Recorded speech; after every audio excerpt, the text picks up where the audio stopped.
ज्ञान नसलेल्या माणसाच्या हातामध्ये आंदोलन आहे। 30 मेच्या उपोषणाच्या आंदोलनावर हाकेंनी ही जहरी टीका केली आहे। शेतकऱ्यांच्या प्रश्नावर आंदोलन केल्यास साथ देऊ अंतरवालीचा बाबा म्हणत हाकेंनी हा टोला लगावलाय। उपोषणाला हार्दिक शुभेच्छा।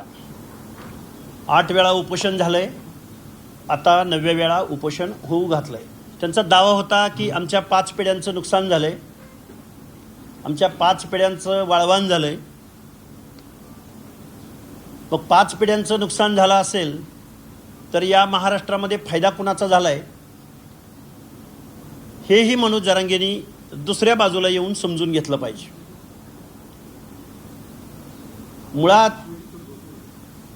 हे आंदोलन